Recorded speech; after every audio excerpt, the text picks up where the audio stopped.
प्रत्यय निर्माण में या फिर उपयुक्त सभी में। तो आपको यहाँ पे बता दें, यदि भाषा का ज्ञान होगा तो ये उपयुक्त सभी होगा, अधिग्रहण भी हो जाएगा और संप्रेषण भी और प्रत्यय निर्माण भी। तो यहाँ पे डी वाला ऑप्शन अपना सही होगा। अगला देखिए, भाषा कौशल कितने प्रकार के होते हैं? 1, 2, 3 या फिर 4? तो आपको बता दें कि भाषा कौशल जो होते हैं वो 4 प्रकार के होते हैं। यहाँ पे डी वाला ऑप्शन अपना सही होगा। अगला देखिए, श्रवण में कौन सी ज्ञानेंद्री की सक्रियता अनिवार्य है? कर्ण की, दृष्टि की, मुख की, इनमें से कोई नहीं। बिल्कुल आसान क्वेश्चन है। श्रवण में कौन सी ज्ञानेंद्रिया की सक्रियता होती है? कर्ण की। ये वाला ऑप्शन यहाँ पे अपना सही होगा।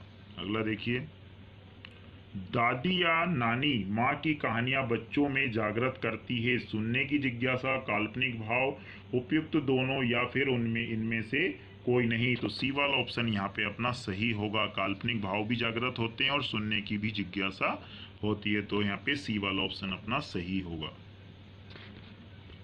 अच्छे एवं प्रभावशाली वाचन की विशेषता है लयबद्ध, क्रमबद्ध एवं मधुर उचित भाव भंगिमा, प्रत्येक शब्द का शुद्ध, पूर्ण एवं उच्चारण या फिर उपयुक्त सभी। तो आपको यहाँ पे बता दें, उपयुक्त सभी इसका राइट आंसर होगा, क्योंकि अच्छे प्रभावशाली वाचन की विशेषता ये सभी होती हैं। चलिए अगला देखिए, निम्नलिखित में से कौन सी वाचन कौशल की गतिविधि नहीं है? ध्यान देना, यहाँ पे नहीं पूछा है वार्तालाप, परिचर्चा, भाषण या फिर खेलकूद। तो आपको यहाँ पे बता दें हैं कि जो खेलकूद होता है वो इसके अंतर्गत नहीं आता है। तो डी वाला ऑप्शन अपना सही होगा। वाचन शिक्षण का उद्देश्य बालकों को स्वर में आरोह अवरोह का अभ्यास कराना, बालकों को उचित ध्वनि के साथ वाचन का अभ्यास कराना, धारा प्रवाह वाचन की योग्यता का प्रदान कराना या उपयुक्त सभी। तो यहाँ पे उपयुक्त सभी इसका राइट आंसर होगा। अगला देखिए, पठन से संबंधित आवश्यक तत्व है भाषा लिपि का ज्ञान, दृश्येंद्रिय की क्रियाशीलता, रुचि एवं एकाग्रता, उपयुक्त सभी। तो यहाँ पे जो है उपयुक्त सभी इसका राइट आंसर होगा। पठन से संबंधित तत्व हैं, भाषा लिपि का भी ज्ञान होना चाहिए, दृश्येंद्रिय का भी और रुचि में एकाग्रता। तो डी वाला ऑप्शन यहाँ पे अपना सही होगा। अगला देखिए, लिखना कहलाता है ध्वनियों को लिपिबद्ध करना, सुंदर अक्षरों में लिखना, साहित्य की रचना करना और इनमें से कोई नहीं। लिखना जो कहलाता है वो क्या कहलाता है? ये सभी आप लोगों को अच्छे से ध्यान होगा। ध्वनियों को लिपिबद्ध करना ही लिखना कहलाता है। ये वाला ऑप्शन यहाँ पे अपना सही होगा। अगला देखिए, शिशु की लेखन क्रिया की शुरुआत होती है टेढ़ी मेढ़ी लकीरों से, सुंदर आकारों से, शुद्ध शब्दों से, इनमें से कोई नहीं। तो शिशु की लेखन क्रिया जो आरंभ होती है वो टेढ़ी मेढ़ी लकीरों से आरंभ होती है। तो ये वाला ऑप्शन यहाँ पे अपना सही होगा। लेखन कौशल के विकास में निम्नलिखित बात का ध्यान रखना चाहिए: छात्रों के बैठने का ढंग, अक्षर सुडौल हो, कलम पकड़ने की विधि हो, उपयुक्त सभी। तो यहाँ पे डी वाला ऑप्शन अपना सही होगा। अगला देखिए, बालकों में लेखन कला विकसित करने के उद्देश्य से कराया जाना चाहिए सुलेख प्रतियोगिता, लिखने का खूब अभ्यास, उपयुक्त दोनों या फिर इनमें से कोई नहीं। तो यहाँ पे आ जाएगा सी वाला ऑप्शन अपना राइट होगा। इन दोनों की आवश्यकता होगी, सुलेख प्रतियोगिता और लिखने का खूब अभ्यास करेंगे तो क्या हो जाएगा, बालक में लेखन कला विकसित हो जाएगी। तो सी वाला ऑप्शन यहाँ पे अपना सही होगा। अगला देखिए, रूपरेखा अनुकरण विधि का संबंध है लेखन शिक्षण विधि से, वाचन शिक्षण विधि से, खेल शिक्षण विधि से या फिर इनमें से कोई नहीं। तो यहाँ पे आपको बताते हैं कि रूपरेखा अनुकरण विधि का जो संबंध है लेखन शिक्षण विधि से। बहुत इंपॉर्टेंट क्वेश्चन है। रूपरेखा अनुकरण विधि मतलब लेखन शिक्षण विधि। ए वाला ऑप्शन यहाँ पे अपना सही होगा। अगला देखिए, मॉन्टेसरी शिक्षण विधि में शरीर के किस अंग के प्रयोग पर बल दिया जाता है? केवल आंख पर, केवल हाथ पर, आंख, कान एवं हाथ पर या फिर इनमें से कोई नहीं। तो आपको यहाँ पे बता दें सी वाला ऑप्शन अपना राइट होगा। मॉन्टेसर शिक्षण विधि में आंख, कान एवं हाथ तीनों पर जोर दिया जाता है। तो सी वाला ऑप्शन अपना यहाँ पे सही होगा। अगला देखिए, शिक्षण सहायक सामग्री को कितने भागों में बांटा गया है? 1, 2, 3 या फिर 4? तो आपको यहाँ पे बता दें कि शिक्षण सहायक सामग्री को 3 भागों में बांटा गया है। चलिए अगला देखिए, संरचना, उपयोगिता एवं उपलब्धि की दृष्टि से सहायक सामग्री का विभाजन किया गया है। दृश्य सामग्री के रूप में, श्रव्य सामग्री के रूप में, दृश्य एवं श्रव्य सामग्री के रूप में, या फिर उपयुक्त सभी। तो आपको यहाँ पे बता दें कि ये सभी इसके अंतर्गत आता है, तो यहाँ पे डी वाला ऑप्शन अपना सही होगा। संरचना, उपयोगिता, उपलब्धि की दृष्टि, जो सामग्री का विभाजन है, दृश्य भी श्रव्य भी है, दृश्य श्रव्य दोनों है, तो डी वाला ऑप्शन यहाँ पे अपना सही होगा। अगला देखिए, शिक्षण में सहायक सामग्री के प्रयोग से पाठ को बनाया जाता है रोचक, प्रभावशाली, ग्रहणी या फिर उपयुक्त सभी। तो यहाँ पे आपको बता दें कि उपयुक्त सभी अपना राइट आंसर होगा, क्योंकि शिक्षण में जो सहायक सामग्री उनके द्वारा रोचक बनाया जाता है, शिक्षण को प्रभावशाली और ग्रहणी बनाया जाता है, तो डी वाला ऑप्शन यहाँ पे अपना सही होगा। अगला देखिए, सुनने के लिए किस प्रकार की सहायक सामग्री उपयोगी होती है? श्रव्य सामग्री, दृश्य सामग्री, या फिर इनमें से कोई नहीं। तो आपको यहाँ पे बता दें, सुनने के लिए श्रव्य सामग्री उपयोगी होती है, तो ये वाला ऑप्शन यहाँ पे अपना सही होगा। अगला देखिए, उत्तम शिक्षण की विशेषता है छात्रों की समस्याओं के समाधान में शिक्षक का पूर्ण सहयोग होना, छात्र शिक्षक संबंध मधुर होना, छात्रों की क्रियाओं को यथोचित पुनर्बलन मिलना चाहिए, या फिर उपयुक्त सभी। तो यहाँ पे जो उपयुक्त सभी ऑप्शन अपना राइट होगा, ये सभी आवश्यक है उत्तम शिक्षण के लिए। चलिए अगला क्वेश्चन देखिए, शिक्षण प्रक्रिया के चर होते हैं। शिक्षण प्रक्रिया के चर से मतलब स्तंभ कौन कौन से होते हैं? शिक्षक, शिक्षार्थी, पाठ्यक्रम, या उपयुक्त सभी। तो डी वाला ऑप्शन यहाँ पे अपना सही होगा।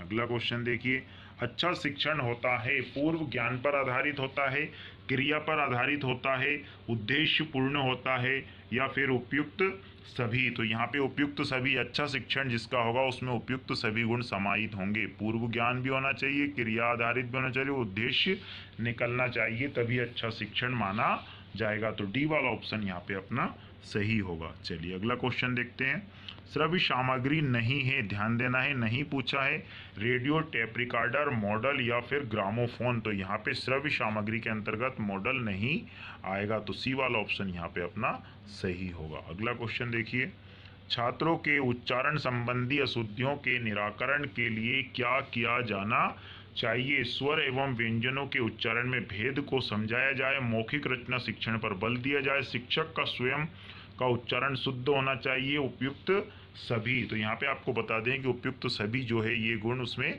समाहित होना चाहिए, ताकि छात्र भी उच्चारण संबंधी जो अशुद्धि है उसे दूर कर सके, उसका निराकरण किया जाए।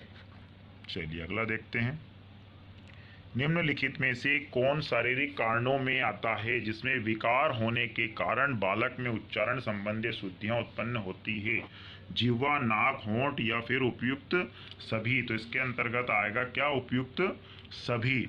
यदि जिह्वा, नाक, होंठ ये सभी जो है निम्न में से शारीरिक कारणों में आता है। कौन कौन सा शारीरिक कारणों में जो आता है जिसमें विकार होने के कारण बालक में उच्चारण संबंधी अशुद्धि होती है? वो होता है आपका जिह्वा, नाक, होंठ, ये सभी। तो इन सभी का उपयोग होता है, तो यहाँ पर डी वाला ऑप्शन अपना सही होगा। चलिए अगला क्वेश्चन देखते हैं, साहचर्य विधि में भाषा की आरंभिक शिक्षा प्रदान की जाती है खेल खेल में, वाद विवाद द्वारा, चित्रांकन द्वारा, निबंध द्वारा। तो ध्यान देना है यहाँ पे साहचर्य विधि, साहचर्य विधि को ध्यान से देखना है। साहचर्य विधि में आरंभिक शिक्षा जो प्रदान की जाती है वो की जाती है खेल खेल में, जो कि अब मध्य प्रदेश शासन में नियम लागू है, खेल खेल में बच्चों को शिक्षा प्रदान कराना है, तो ये वाला ऑप्शन यहाँ पे अपना सही होगा। चलिए अगला क्वेश्चन देखते हैं, हिंदी शिक्षण को प्रभावशाली बनाने का साधन है। हिंदी शिक्षण को प्रभावशाली बनाने के लिए क्या करना चाहिए?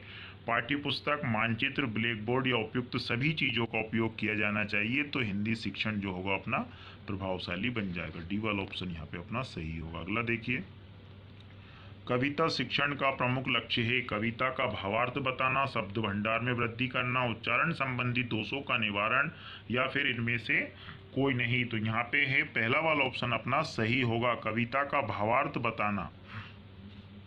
कविता शिक्षण का प्रमुख लक्ष्य है कविता का भावार्थ बताना, ये वाला ऑप्शन यहाँ पे अपना सही होगा। अगला देखिए, प्राथमिक स्तर पर कविता शिक्षण की प्रणाली है गीत है, व्याख्या, अभिनय है, या फिर गीत और अभिनय। तो यहाँ पे डी वाला ऑप्शन अपना सही होगा। अगला क्वेश्चन देखिए, भाषा पढ़ने में पाठ्य पुस्तक है एक साधन है, प्रसाधन है, साध्य है या असाध्य है? तो यहाँ पे आपको बता दें, भाषा पढ़ने में जो पाठ्य पुस्तक है ये क्या है, एक साधन है। तो यहाँ पे ये वाला ऑप्शन अपना सही होगा। 2 बार है ये क्वेश्चन नंबर 78। चलिए अगला देखिए, अच्छे पाठ्य पुस्तक का गुण नहीं है, क्रमबद्ध है, सार्थकता है, सोद्देश्य है या अनुपयुक्तता? ध्यान देना है, अच्छे पाठ्य पुस्तक का गुण नहीं पूछा है यहाँ पे अपने से, तो अपने को बताना है यहाँ पे अनुपयुक्तता। डी वाला ऑप्शन यहाँ पे अपना सही होगा। अगला क्वेश्चन देखिए, उपचारात्मक शिक्षण का तात्कालिक लक्ष्य है छात्रों की अधिगम समस्या तथा कठिनाई को हल करना, छात्रों को समस्या एवं कठिनाई के लिए सांत्वना देना, छात्र की अधिगम समस्या तथा कठिनाई को ध्यान में रखना, या फिर इनमें से कोई नहीं? तो यहाँ पे आपको बता दें कि ये वाला ऑप्शन अपना यहाँ पे सही होगा, छात्रों की अधिगम समस्या तथा कठिनाई को हल करना। ये वाला ऑप्शन यहाँ पे अपना सही होगा। अगला क्वेश्चन देखते हैं, उच्च प्राथमिक स्तर पर कविता शिक्षण के लिए कौन सी विधि अपनाई जाती है? गीत विधि, अभिनय विधि, व्याख्या विधि या उपयुक्त सभी? तो आपको यहाँ पे बता दें, उच्च प्राथमिक स्तर पर कविता शिक्षण के लिए जो है व्याख्या विधि को सबसे ज़्यादा अपनाया जाता है। तो सी वाला ऑप्शन अपना यहाँ पे सही होगा। अगला क्वेश्चन देखिए, पूर्व माध्यमिक स्तर पर छात्रों को रचना का ज्ञान देने के लिए क्या कराया जाना चाहिए? पुस्तकों को किसी अंश की अनुलिपि कराना, अधूरे वाक्य को पूरा कराना, देखी हुई घटना का वर्णन करना, या फिर इनमें से कोई नहीं? तो यहाँ पे सी वाला ऑप्शन अपना सही होगा, देखी हुई घटनाओं का वर्णन कराया जाना चाहिए। चलिए अगला क्वेश्चन देखते हैं, छात्रों को उपचारात्मक शिक्षण प्रदान करने की सुगम विधि है?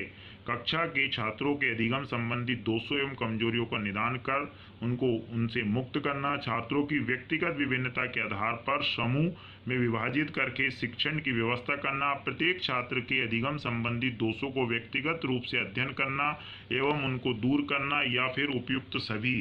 तो आपको यहाँ पे बता दें कि जो छात्रों का उपचारात्मक शिक्षण प्रदान करने की जो सबसे सुगम विधि है वो है अपनी ए ऑप्शन, कक्षा में छात्रों को अधिगम संबंधी दोषों और कमजोरियों का निदान करके उसको उपयुक्त जो है शिक्षण प्रदान किया जा सकता है। तो ये वाला ऑप्शन यहाँ पे अपना सही होगा। अगला देखिए, लिंगवा फोन किस प्रकार की सहायक सामग्री है? दृश्य सामग्री है, श्रव्य है, दृश्य एवं श्रव्य है, या फिर दोनों है? तो आपको यहाँ पे बता दें हैं कि लिंगवा फोन जो है वो श्रव्य सामग्री से संबंधित है।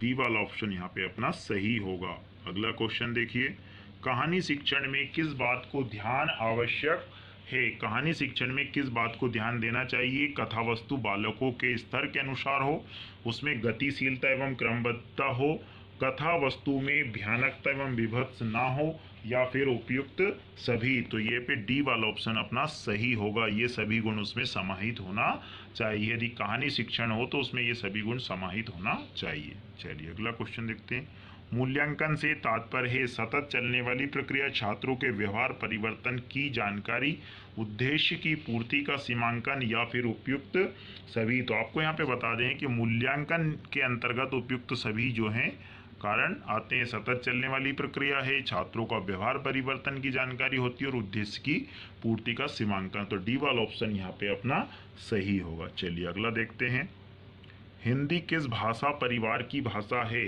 हिंदी किस भाषा परिवार की भाषा है? भारोपी, द्रवी, आस्ट्रिक, चीनी, तिब्बती? आपको यहाँ पे बता दें, बहुत ज़्यादा इंपॉर्टेंट क्वेश्चन है, हिंदी जो है भारोपी भाषा परिवार की भाषा है। तो ये वाला ऑप्शन यहाँ पे अपना सही होगा। भारत में सर्वाधिक बोली जाने वाली भाषा कौन सी? अवधी है, बिहारी है, हिंदी है, या फिर संस्कृत है? तो सी वाला ऑप्शन यहाँ पे अपना सही होगा। भारत में सर्वाधिक बोली जाने वाली भाषा है उसके अंतर्गत आता है हिंदी। चलिए नेक्स्ट क्वेश्चन देखते हैं,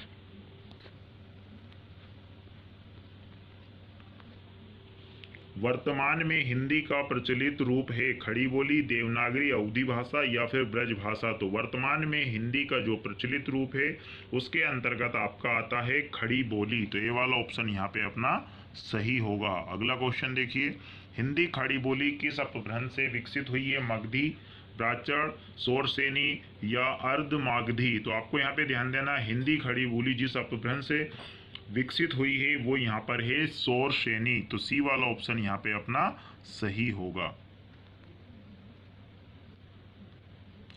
हिंदी की आदि जननी किसे कहा गया है? पाली को, प्राकृत को, संस्कृत को या फिर अपभ्रंश? तो हिंदी की जो आदि जननी है वो संस्कृत को कहा गया है। तो सी वाला ऑप्शन यहाँ पे अपना सही होगा। अगला क्वेश्चन देखिए। चलिए, छात्रों को बोलना सीखने के लिए विद्यालय लिखित क्रियाकलापों में से किसका प्रयोग नहीं किया जा सकता है? बोलना यदि बच्चों को सिखाना है तो कौन से प्रयोग नहीं किया जाना चाहिए? वार्तालाप, प्रश्नोत्तरी, अंताक्षरी या चिंतन विधि? तो डी वाला ऑप्शन यहाँ पे अपना सही होगा। यदि बोलना सिखाना है तो चिंतन विधि का प्रयोग नहीं होगा, बाकी वार्तालाप का होगा, प्रश्नोत्तरी का होगा, अंताक्षरी का होगा। डी वाला ऑप्शन यहाँ पे अपना सही होगा। चलिए अगला क्वेश्चन देखते हैं। अध्यापक बोलते जाते हैं और छात्र सुनकर लिखते जाते हैं, इसे क्या कहते हैं? श्रुतलिपि कहते हैं, सुलेख कहते हैं, देवनागरी लिपि कहते हैं, वर्णलिपि कहते हैं? तो इसे सुलेख कहते हैं। बी वाला ऑप्शन यहाँ पे अपना सही होगा। चलिए अगला क्वेश्चन देखते हैं। लिखना सिखाते समय अध्यापक को किस बात को ध्यान में नहीं रखना चाहिए? छात्रों को बैठने का ढंग उपयुक्त हो, अध्यापक को स्वयं आदर्श लेखन बच्चों के समक्ष प्रस्तुत करना चाहिए, लिखने में सर्वप्रथम वर्णमाला का अभ्यास कराना चाहिए, छात्रों में भेदभाव नहीं करना चाहिए? तो यहाँ पे आपको बता दें हैं कि लिखना सिखाते समय अध्यापकों को किन बातों का ध्यान रखना चाहिए? तो यहाँ पे अध्यापकों को छात्रों में भेदभाव नहीं करना चाहिए। डी वाला ऑप्शन यहाँ पे अपना सही होगा। लिखना सिखाते समय अध्यापकों को किस बात को ध्यान में नहीं रखना चाहिए? छात्रों में भेदभाव नहीं करना चाहिए। तो डी वाला ऑप्शन यहाँ पे अपना सही होगा। अगला क्वेश्चन देखिए। एक शिक्षक पाठ को पढ़ाने के बाद अपने छात्रों को गृह कार्य देता है, क्योंकि गृह कार्य देने से छात्र पढ़ेंगे। गृह कार्य से ही छात्रों की प्रगति की जांच की जा सकेगी। छात्रों को व्यक्त रखना आवश्यक है। गृह कार्य करने से छात्रों में स्वाध्याय की आदत का विकास होगा। तो यहाँ पे आपको बता दें डी वाला ऑप्शन यहाँ पे अपना सही होगा। गृह कार्य देने से स्वाध्याय का मतलब खुद का आकलन करने का विकास होगा। डी वाला ऑप्शन यहाँ पे अपना सही होगा। अगला क्वेश्चन देखते हैं। शैक्षणिक निदान का प्रयोजन है विषय वस्तु से संबंधित कठिनाई एवं कमजोरियों को पता लगाना। यहाँ पता लगाना कि विद्यार्थी की पारिवारिक पृष्ठभूमि क्या है, विद्यार्थी को कमजोर मानना, विद्यार्थी की कठिनाइयों को दूर करना। तो यहाँ पे ए वाला ऑप्शन अपना सही होगा। शैक्षणिक निदान का जो प्रयोजन है वो है विषय वस्तु से संबंधित कठिनाई को कम एवं कमजोरियों का पता लगाना। ए वाला ऑप्शन यहाँ पे अपना सही होगा। अगला देखिए। शैक्षणिक उपचार का प्रमुख प्रयोजन है बालकों में अच्छी आदतों का विकास, शैक्षणिक कठिनाई एवं दोषों का निवारण, बालकों की अशुद्धियों का निराकरण, बालकों में अंतर्द्वंद्वों का समाधान। तो यहाँ पे आपको बता दें कि शैक्षणिक उपचार का जो प्रयोजन है उसके अंतर्गत आता है शैक्षणिक कठिनाई एवं दोषों का निवारण। बी वाला ऑप्शन यहाँ पे अपना सही होगा। अगला देखिए। किस परीक्षा में पक्षपात का कोई स्थान नहीं होता है? वेधता में, निबंधात्मक में, वस्तुनिष्ठता में या फिर उपयुक्त सभी? तो यहाँ पे आपको बता दें वस्तुनिष्ठता में जो है पक्षपात का कोई स्थान नहीं होता है। तो सी वाला ऑप्शन यहाँ पे अपना सही होगा। अगला क्वेश्चन देखिए। कौन सी परीक्षा अच्छे और कमजोर बालकों में भेद स्थापित करने में सक्षम है? निबंधात्मक परीक्षा, वस्तुनिष्ठ परीक्षा, मौखिक परीक्षा या फिर उपयुक्त सभी? तो यहाँ पे वस्तुनिष्ठ परीक्षा जो बी वाला ऑप्शन है अपना, वो परीक्षा में अच्छे और कमजोर बालकों में भेद स्थापित करने में सक्षम है, वस्तुनिष्ठ परीक्षा। तो यहाँ पे बी वाला ऑप्शन अपना सही होगा। अगला देखिए। कहानियों के माध्यम से बालकों के ज्ञान को परिवर्तित एवं परिमार्जित करने का मुख्य उत्तरदायित्व किसका है? माता पिता का, अध्यापक का, दादा दादी नानी का या फिर मित्रों का? तो यहाँ पे आपको बता दें कहानी के माध्यम से बालकों ज्ञान को परिवर्तित एवं परिमार्जित करने का जो मुख्य उत्तरदायित्व है वो है अध्यापक का। तो बी वाला ऑप्शन यहाँ पे अपना सही होगा। इस प्रकार यहाँ पे 100 क्वेश्चन आज के यहाँ पे कंप्लीट किए हैं। सभी क्वेश्चन अब बहुत ज़्यादा इंपॉर्टेंट है। यदि आपको हमारा वीडियो पसंद आया हो तो वीडियो को लाइक एवं शेयर जरूर कीजिए और जल्दी ही ठीक नेक्स्ट वीडियो में मिलते हैं नए क्वेश्चन के साथ। तब तक के लिए नमस्कार, धन्यवाद।